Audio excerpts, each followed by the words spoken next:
I'd like to welcome everyone for the 17th and the final webinar of the comprehensive neuroanatomy educational program that organized by the Yemeni Neurosurgical Society, World Federation of Neurosurgery, Young Neurosurgery Forum, and Neurosurgery Couch, and Neurosurgical TV, and Pakistan Society of Neurosurgeons. We already had our first presentation with Dr. Farah Anjam, who gave us a presentation about anatomy of the 11th and 12th cranial nerve, and very nice presentation. For questions, we will be at the end of the program. So, Dr. Abdul Latif, please, you can introduce our next speaker. Please unmute Dr. Abdul Latif. You are muted. Now, you listen me? Yes, we can hear you. Yes, sir. Thank you, Dr. Ahmed. Thank you, Dr. Farah, for this nice and important lecture for young neurosurgery and residents. And we have a pleasure to invite Dr. Yasir Hashim from Consultant of Neurosurgery from Hyderabad for next lecture about advanced imaging of brainstem and cranial nerves. Please, Dr. Yasir, you listen me? Yes, I can hear you clearly.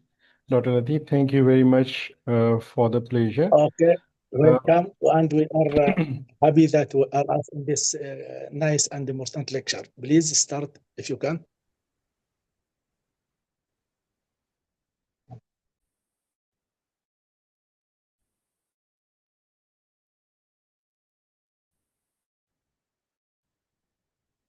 Yes, sure. Can you see the screen? Is it zoomed? Yes, we see it, but if you can make it Not on yet presentation zoomed. mode, it will be better. Yeah, is it clear now? Yes, perfect. Okay, okay. Thank you very much. I'm thankful to Yemeni Neurosurgical Society and the Young Neurosurgery Forum of the WFNS for giving me this chance to present the advanced imaging anatomy of the brainstem and the cranial nerves. I would like to start with a few cases over here.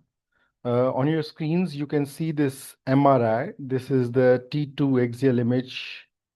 And this patient actually presented with the left-sided facial pain that was within the region of the V2, V3 divisions on the left side.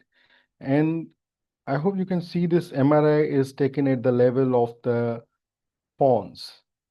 You all can appreciate this structure that is going anteriorly arising from the pons. This is the nerve which arises from the pons, that is the trigeminal nerve. We can see this hyperintensity over here. This is suggestive of Meckel's scale. So this is the pathological MRI. We can also appreciate over here that there are a few structures, vascular structures lying just above this nerve. So this patient actually had a trigeminal neuralgia on the left side and caused by the obstruction caused by a vessel over the exit zone of the trigeminal nerve. This was the superior cerebellar artery. So another case is in front of your screens. This shows again a T2 axial image. This time it's taken at the level of the cochlea and at the level of the lower pons again. You can see this structure that is going towards the cochlea would be the vestibular nerve. If we compare the right side with the left side, we can appreciate that there is a difference on the both sides. On the right side, we can see the nerve going clearly, whereas on the left side, we can see that the nerve is being displaced by another structure. So again, a pathological image. This patient presented with left-sided hemifacial spasms. In this case, it is the anterior inferior cerebellar artery that is causing the compression. And then this is the third case. I will leave it over here. In this case, we have got the coronal images of the T2. We can see the flow voids caused by the internal carotid artery. So this is the internal carotid artery. The problem here is that the patient had actually visual symptoms. The patient has got a left-sided visual blurring. And in this case, there's again a case of the vascular compression. This vascular compression is actually caused by the anterior cerebral artery. You can see in this angiogram, this is the anterior cerebral artery arising from the internal carotid, going to the contralateral side over here, and then going back again on its side. So it takes a loop from right side towards the left side, causing sandwiching of the optic chiasm in between the internal carotid artery, the supraclinoid portion, and the acid. Again, leading to the compression of the optic chiasm, being seen over here as this hyperintense signal. So these were the three cases. I took them from the internet. I have mentioned the source. So the first one was of a left trigeminal nerve, another one of the left facial, the hemifacial spasm, and the third one of the optic chiasm compression by a tortuous A1 segment. So this shows why it is important for the neurosurgeons to be competent within the field of the neuroradiology as well. So with this, now let's begin. I have divided today's session into two sections. The first one is mainly concentrating on the brainstem anatomy, and then we will be looking at the cranial nerves as well. So all of you know about the brainstem. This small structure lying over here is the brainstem. Hardly constitutes only 2.6% of the total brain's weight, but very important for various reasons. First of all, it's a connection between the cerebrum and the spinal cord, and the cerebellum connects the whole CNS. It's also housed to the various cranial nerve nuclei. Other than the optic and olfactory, all the cranial nerve nuclei reside over here. And then it's the stem of life. Why it is the stem of life? Because all our cardiorespiratory centers, all our vascular centers, even the reticular formation, which is important for arousal, lies over here.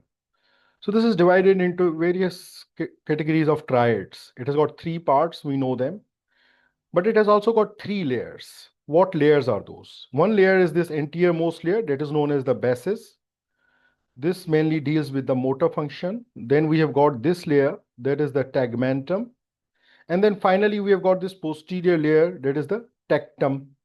The tectum is located only at the level of the midbrain, whereas basis and tegmentum run entirely through the midbrain, pons, and medulla oblongata. So three parts, we know about it. How do they appear on an imaging? So if you look at the axial imaging, midbrain takes on the shape of a Mickey Mouse. Just to remember, you can see these elongated cerebral peduncles, also known as the crus cerebri. They are elongated outward, fan outward, with a space filled with CSF in between. This space is the intercrural cistern, or the space between the two crura, or the crus cerebri, or the cerebral peduncles of the midbrain. Then we have got pons, whose four faces, just like the belly of a fat man, protruding outward, broad. And then we have got medulla oblongata, like a butterfly on the axial sections. Two mounds in front, two legs kind of behind.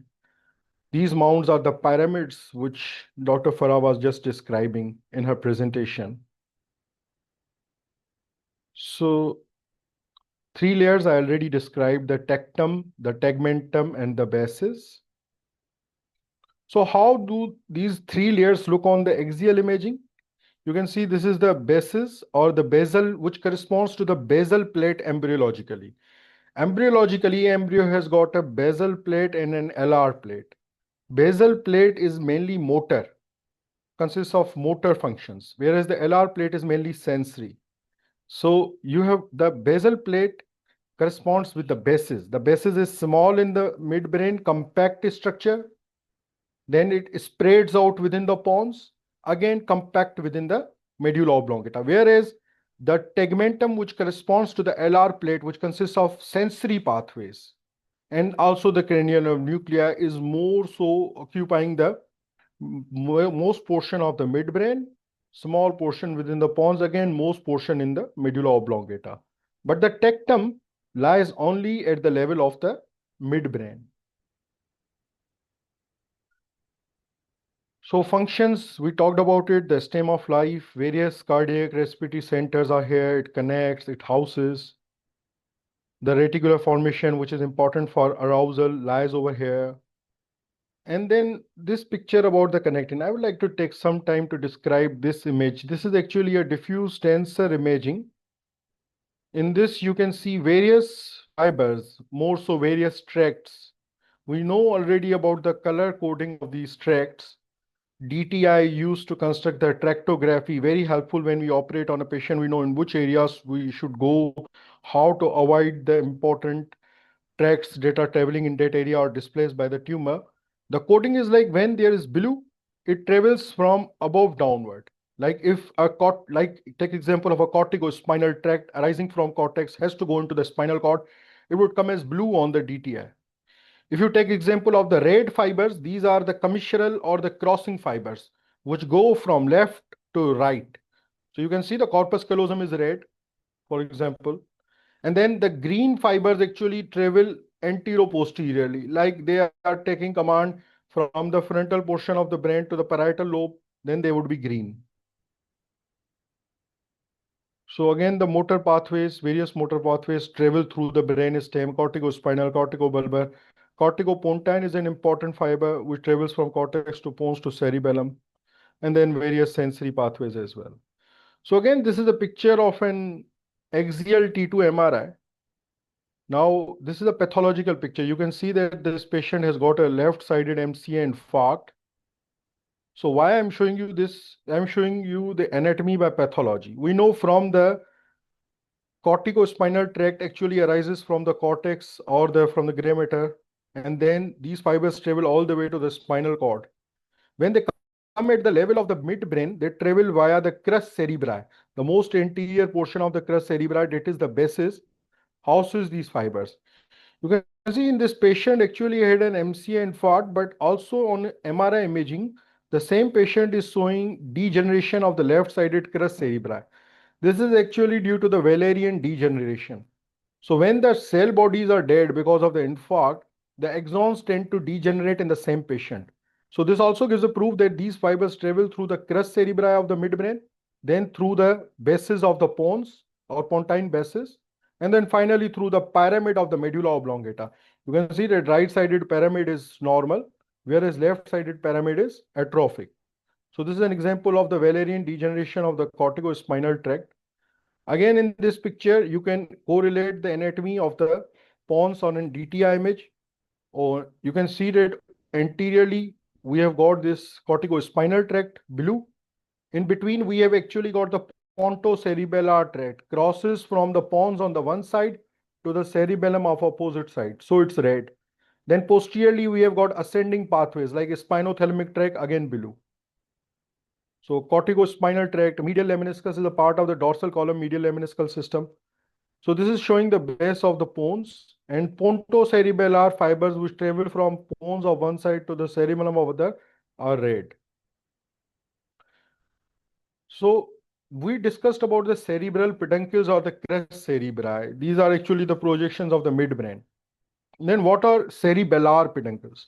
See, there's a difference between cerebral and the cerebellar peduncles. Cerebellar peduncles are actually the three peduncles of the cerebellum, three peduncles of the cerebellum which connect it with the brain stem.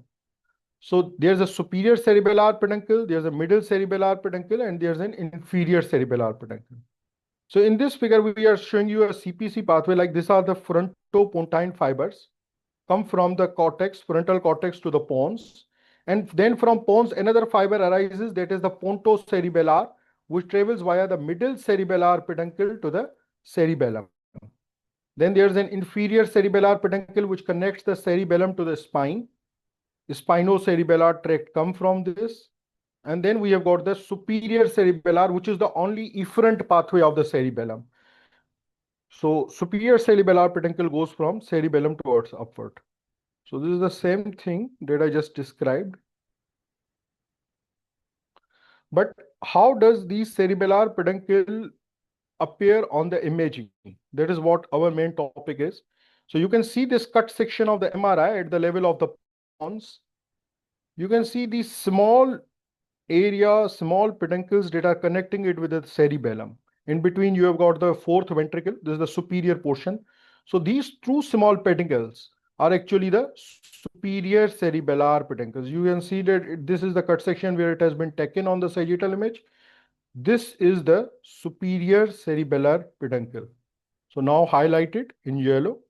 On the second picture, you can see this large broad area connecting the pons to the cerebellum. This cut section is at a slightly lower level, and this is the middle cerebellar peduncle. And then finally, in this third picture, though inferior cerebellar peduncle are very difficult to be appreciated on the MRI imaging, they are very small, but we can say that this is the region where the inferior cerebellar peduncles would usually be located at the level of pontomedullary junction. Now, the cranial nuclei that lie within the brainstem. See, there's always a rule of 4. We all know about it. First 4 above the midbrain, above the level of the pons. Then 4 nerves arise from the pons. Then 4 below the pons from the medulla oblongata. Something about embryology, why I have put it here, you have to understand the concept of the basal plate and alar plate. Normally, this is how the embryo is. This is the dorsum. This is the front. So on the dorsum, you have got this alar plate, and on the front, you have got this basal plate. But what happens that these alar plates are pushed laterally, they tend to come outwards. So alar plate leads to the sensory nuclei. So sensory nuclei would be located laterally, and the motor nuclei would be located medially, because that is how the formation of the brainstem occurs. The fourth ventricle widens out, pushing the sensory nuclei laterally.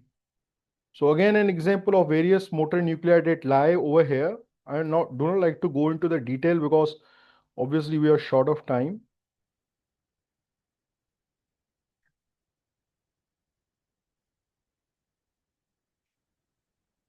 Extremely sorry.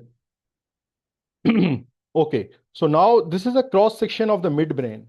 So what nuclei normally lie at the level of the midbrain? At the level of the midbrain, we have got the Edinger-Westphal and oculomotor nuclei. We have got the trigeminal nuclei. At the lower portion of the midbrain, we have got a little trochlear nuclei, and then we have got the mesencephalic nuclei of trigeminal nerve. And then about pons, but it would be more better if we correlate this with imaging. So let's see the imaging of the anatomy of the midbrain. So this is the midbrain.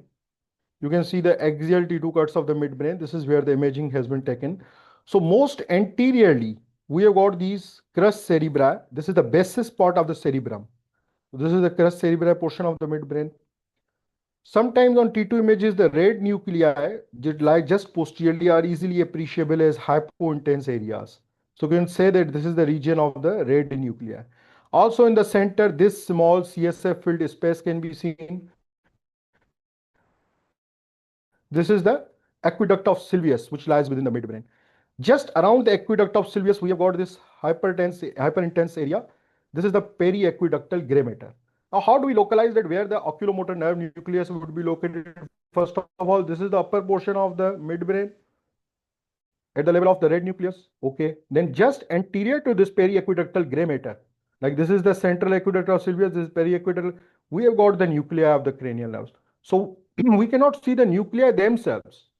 But if there's a lesion present, we can say that just anterior to the aqueduct of Sylvius, we have got the oculomotor nucleus, both the motor and the Edinger-Westphal nucleus. If we come at a lower section of the midbrain over here, we have got this posterior medullary vellum that helps us identify. And over here, just anteriorly, we have got the inferior colliculi on the both sides. And this is the level of the trochlear nerve. We cannot again see the trochlear nucleus by itself, but sometimes we can appreciate the thin nerve arising dorsally. So this is how the presentation is in an schematic diagram at the superior upper midbrain level and at the lower midbrain level. But this is what we are interested in. This is the basis. This is the tegmentum and this is the tectum. Tectum is also called quadrigeminal plate, and it comprises of the superior colliculi and inferior colliculi. What is colliculi? It's a mound produced posteriorly. Like this is the prominence produced posteriorly. The superior colliculi deals with vision and inferior one deals with the hearing. So lots of anatomy. Let's see what we can make of it on an MRI. This is a T1 weighted image. This is T2, and this is a susceptibility weighted image. Actually, SWI images are the most helpful because when there's an altered concentration gradient of iron, the structures become more visible. Like on this image, you can see this hypointense area of substantia nigra. So we can easily say just anterior to the substantia nigra, we have got the crus cerebri, and we have got the corticospinal tract running over here. And just behind it, we have got this red nucleus. So yes, this one is the substantia nigra, which is a part of the extrapyramidal system, and this is the red nucleus. This is the midbrain base, which contains the corticospinal tract. And again, this crus cerebri is further divided. If the lesion is located in the most anterior portion, the frontopontine fibers would be affected, and it's somatotopically organized, like homunculus in the brain. Even in the midbrain, there is somatotypic organization. The face fibers are located most anteriorly. So if a lesion is over here, patient will have facial palsy. And then the arm fibers, and then the leg fibers.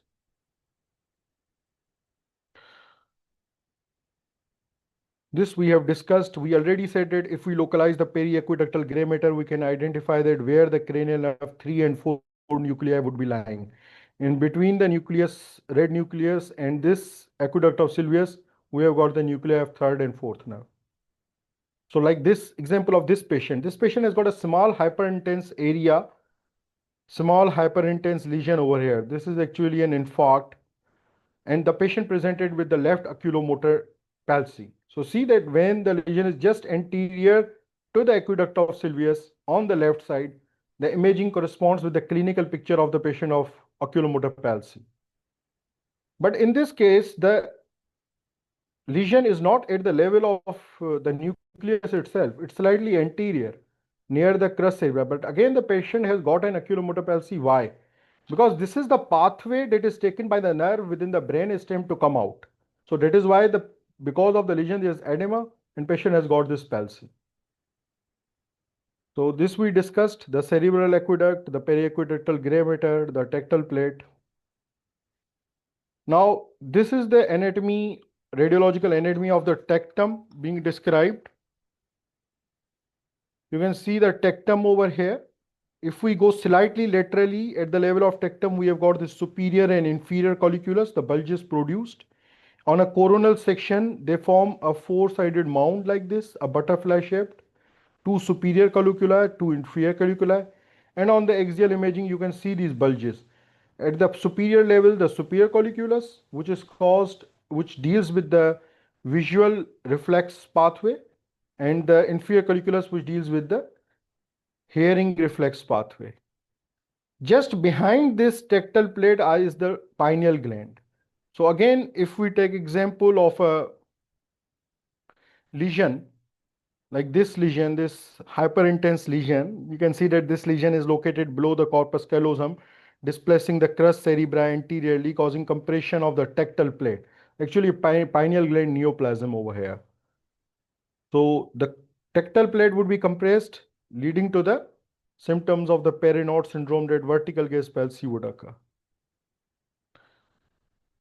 So this is the nucleus of the oculomotor nerve. You can see how the nerve arises from the oculomotor nucleus, comes anteriorly out of the crus cerebri, and this is the nerve exiting within the intercrural cistern. Whereas on the lower midbrain level, you can see the trochlear nerve nucleus.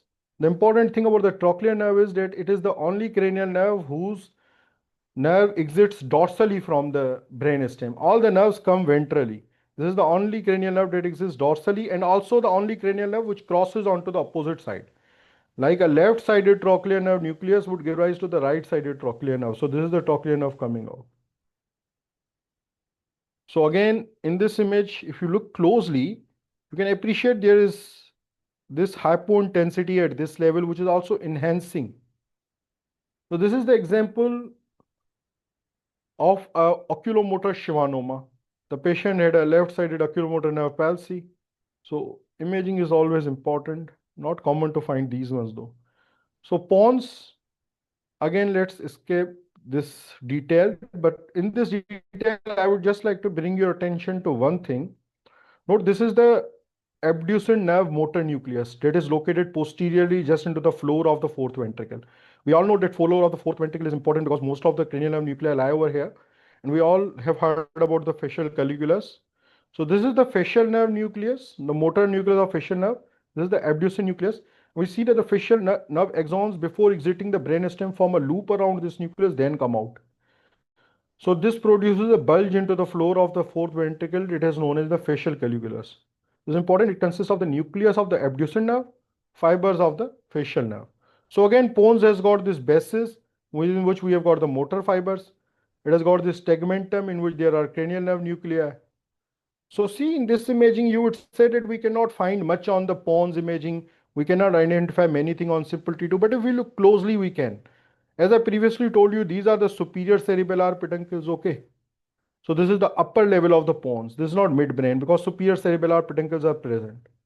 Then if we come downward, we can see that there is this nerve coming out on both sides.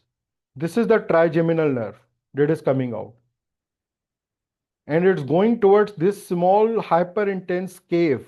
That is the Meckel's cave. CSF filled. And again on this cut, just when the pons is getting ended at the lowermost cut, we can see this nerve coming out on both sides. This nerve is going into the air. And then in the region of the air, we can identify this cochlea. We can identify these various semicircular canals. We can clearly say this is the vestibulocochlear nerve. So there are various structures that can be identified even on the anatomy of the pons. What I missed was this facial colliculus. You can see that at this level, where this Meckel's cave was located, you can see this protrusion protruded into the floor of the fourth ventricle. These two dumplings are actually the facial colliculus, and here would be the abducent nerve nuclei. Also, there are two large peduncles on both sides. I previously told you these are the middle cerebellar peduncles. So again, a detailed image of this level, showing the facial colliculus, showing the location of the abducent nerve nucleus, showing how the facial nerve nucleus is located slightly anteriorly, and it loops around this abducent nerve nucleus before exiting. So various cranial nerves on enhanced imagings. Here you can appreciate the vestibulocochlear nerve going within towards the cochlea. You can also appreciate the abducent nerve. The abducent nerve tends to arise inferiorly and then travels upward. So this is the inferior most cut, and you can see that anteriorly this small black structure is the abducent nerve. Over here, this is the region where the abducent nerve is present, and this is the abducent nerve. So abducent nerve tends to arise inferiorly, then travels upwards until it enters into this Dorillo's canal. If we have time, we will discuss it later as well. And this is the facial nerve. So again, this is the abducent nerve that has arise from the pontomedullary junction, and I'm going from medial to lateral, and it's traveling upwards on the clivus towards the Dorillo's canal.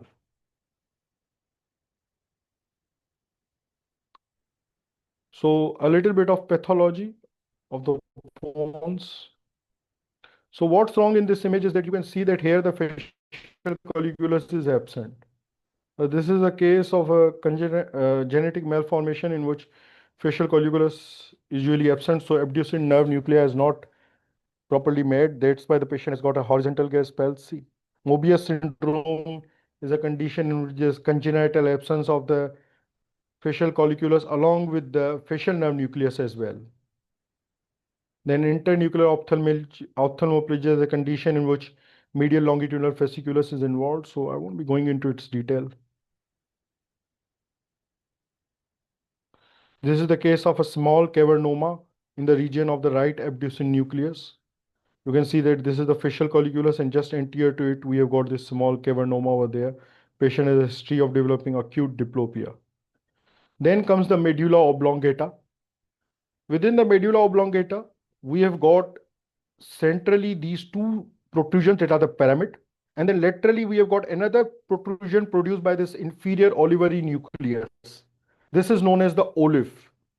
In between the olive and pyramid, we have got one sulcus. This is the pre-olivary sulcus.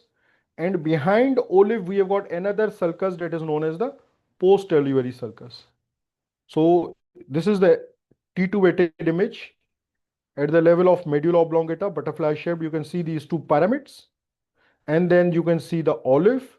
And again, this is the pre-olivary groove. This is the post-olivary groove. So this is what you can appreciate on the anatomy of the medulla oblongata. In the center, we have got anterior median fissure. So why was this pre-olivary, post-olivary important? Is because cranial nerves, when they arise, they tend to arise from different region. You can see that the glossopharyngeal nerve, accessory nerve, vagus nerve, they tend to arise from the post-olivary groove. So this is the pyramid, this is the olive, this is the post-olivary groove, this is the nerve arising. Going to the jugular foramen, pars nervosa portion, and then exiting the skull base. Whereas from the pre-olivary groove, we have got another nerve arising, that is the hypoglossal nerve. So this is the pyramid, this is the olive, this is the upper level of medulla oblongata, this is the lower level, and at the lower level you can see the hypoglossal nerve arising, going towards the hypoglossal canal.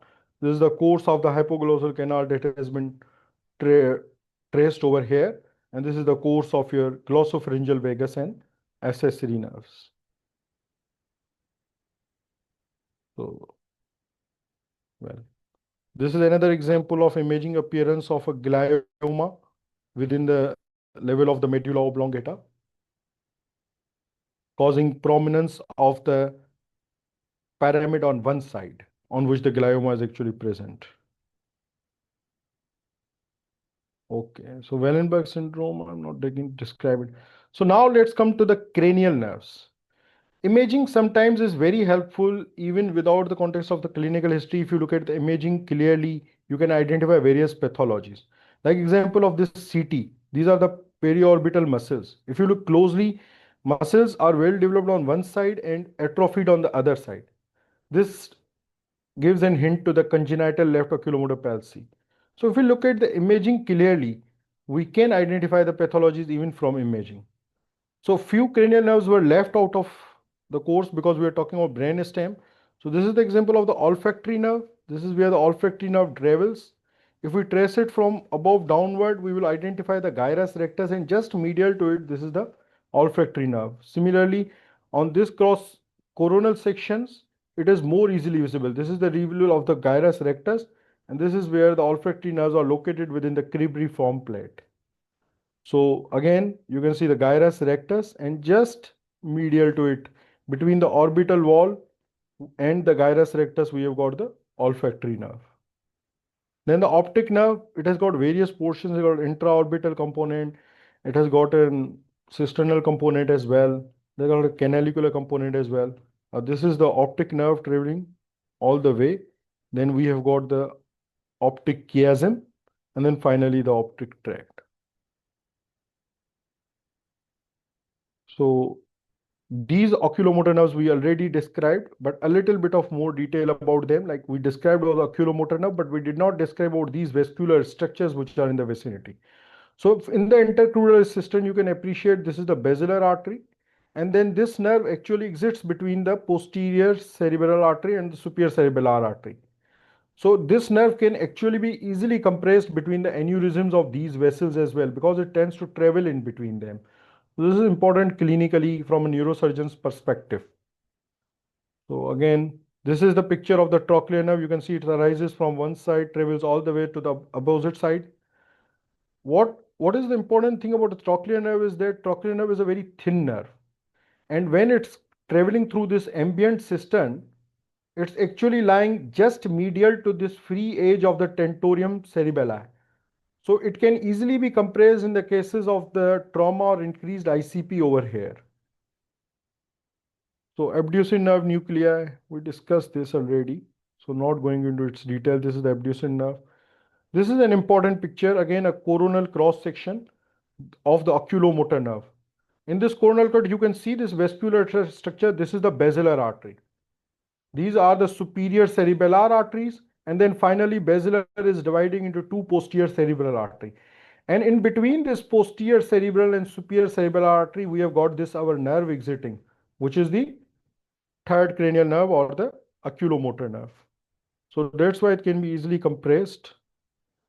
This I just described to you that this trochlear nerve can easily be compressed between the free edge of tent and the midbrain in cases of trauma. Again, abducent nerve, we went through it. So this abducent nerve, before exiting, it tends to enter into the Dorillo's canal. So let me just give you a hint about what is Dorillo's canal on an MRI.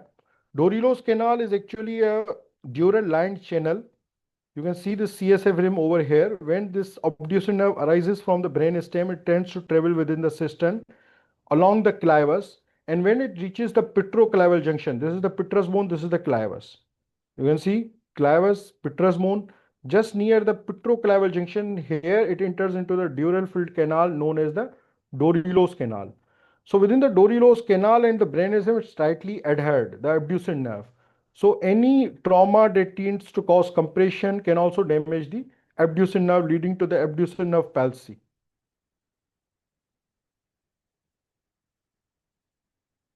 So the fifth cranial nerve, the trigeminal nerve. The trigeminal nerve tends to arise from the pons, then tends to travel anteriorly straight forward, tends to start this CSF filled space, that is the Meckel's cave.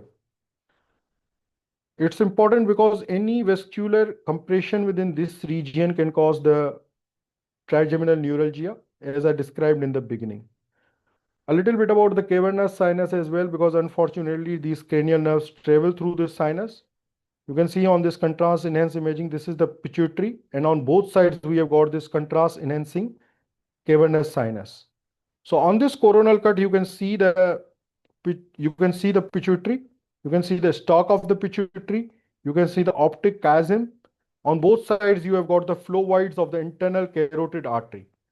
Now, why we have come here is because this cavernous sinus, wall of the cavernous sinus consists of various nerves. The third, fourth, VA and V1 and V2 travel within the wall of the cavernous sinus, whereas the sixth nerve lies just laterally and inferior to ICA within the center of the cavernous sinus. So sixth nerve is most susceptible to the injury or the involvement of the cavernous sinus by a thrombus or anything. You can see this image. This is the pituitary. This is the ICA. And let's try and localize the various cranial nerves over here. You see this nerve, and this nerve over here. So the nerve which lies just above ICA is the third cranial nerve. And these nerves which travel within the wall would be V1 and V2. And in between here would be the location of the trochlear, though it's not usually appreciable. And even the sixth nerve is visible in this case over here. And this sixth nerve is again usually not visualized on the MRI imaging. But the nerve which we can easily identify in MRI is the third cranial nerve. Why? Because third cranial nerve actually brings a CSF lined jacket with it. That's why it's usually hyper intense when we look at the imaging. So usually if you look at the region of the ICA on a coronal cut, third nerve could easily be appreciated. Finally, these nerves exit via the orbit between the greater sphenoid wing, lesser sphenoid wing. This is the optic canal, and then they supply it. Seventh and eighth, I described a little bit about it previously as well. They tend to arise from the pontomedullation, travel to the internal auditory meatus. A little bit more detail about the anatomy of the internal auditory meatus. The arrangement is very specific when we look at the internal auditory meatus. It is divided by the Bill's bar, and usually the facial nerve is located anteriorly, and just below it is the cochlear, and posteriorly we have got superior and inferior vestibular. So there is even a mnemonic for it called 7 up, coke down. So 7 is up, cochlear is down. Then again, this image shows the 9th and 10th cranial nerves, previously described about it. And then this is what Dr. Farah just described today. The spinal fibers of the 11th nerve arising, the spinal portion arising from the level of the spinal cord. And then at the level of the cervicomedullary junction, we have got these cranial part, and then they finally join together. And finally, the hypoglossal nerve. One point to localize the hypoglossal nerve is by looking at these vertebral arteries and posterior inferior cerebellar artery posteriorly. between the vertebral artery and pica, you usually have this thin nerve that is the hypoglossal nerve going towards the hypoglossal canal. So this is what I described in the beginning. And with this, I would like to conclude my presentation. Thank you very much. Yes, any questions? Thank you very much, Dr. Yasir, for this fantastic presentation and very nice explanation of the radiological anatomy of the brainstem and cranial nerves. Thank you very much. Also, that you have a very short notice for the preparation of the presentation, but you did a very great job. Thank you very much. Yes, my mentor called me 2 days back for this presentation, and then I'm always glad whenever he asks me. I have been very grateful to him. He's a wonderful teacher, Dr. Salman, and he has always been helpful to me. It was the least we could do. And thank you very much for this opportunity as well, Dr. Ahmed. Thank you very much. So, Dr. Abdul Latif, do you have any? Thank you, Dr. Yasir, Thank you, Dr. Yasir, for the nice lecture. And we can add the advanced imagine of brainstem. It help us for know subtype of tumors of brainstem and the prognosis of tumor.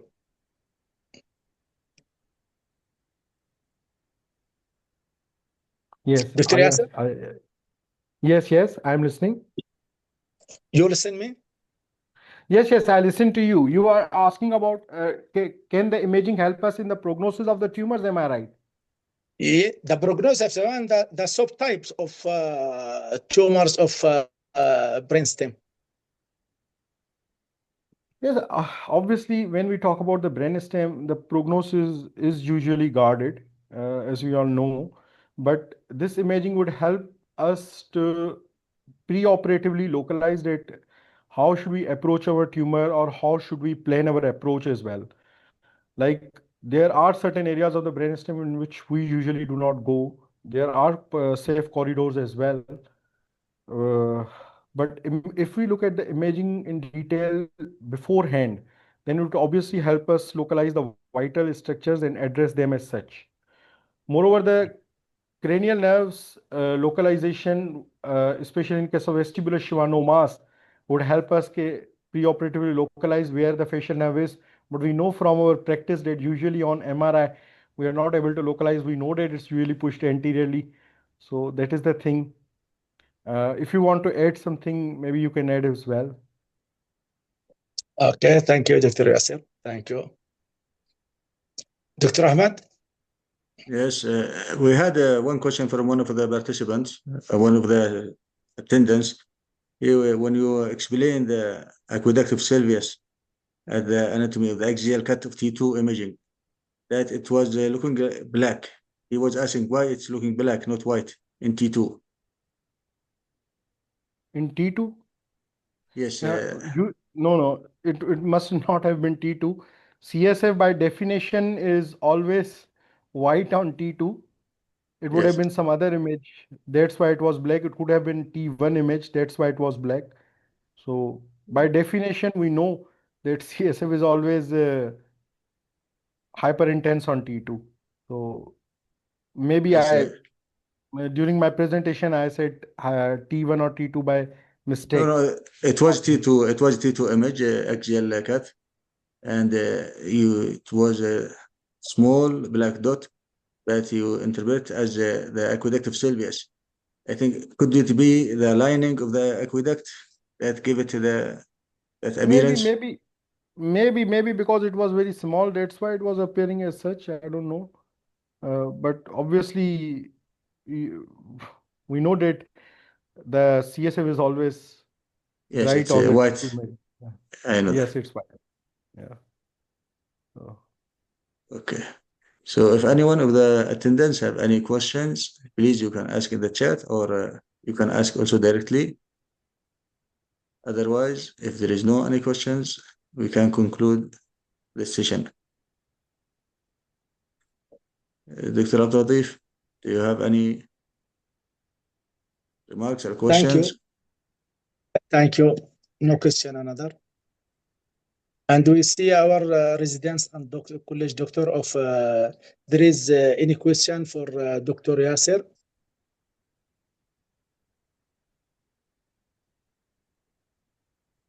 We have some question from Dr. Mu'tasam Al-Asali. He's asking about from radiological point of view, please, what are the difference between CISS and Fiesta protocol in simple terms? He asking about the sequences of the MRI imaging, the Fiesta sequence and the CISS sequence. If you have any. Fiesta sequence we usually use for the cranial nerve localization, and on the Fiesta sequences the cranial nerves are usually very easily localized. The CIS sequence is usually used for the CSF flow, more so in the case of the cavity malformation when we want to localize the CSF flow, whether there is CSF blockage or not. That's where we usually utilize the CIS sequence. Another difference is that Fiesta actually uses the CSF as a contrast itself. So it's an imaging in which we alter the color of the CSF lining around the nerves so that the course of the nerve becomes more pronounced. So it's kind of a terminology that in these Fiesta images, the CSF is actually used as contrast. Whereas CIS imaging is particularly used when we want to see that there is any obstruction to the flow of CSF or not, like in the case of cavity malformation or so. So the Fiesta is more recommended when you want to look for the nerve pathology, especially in case of the trigeminal neuralgia or such cases. And if you like to add anything, please do. Thank you very much, Dr. Yasir. Very well answered. Okay, if anyone else have any question, please, you can ask either in the chat or you can ask directly.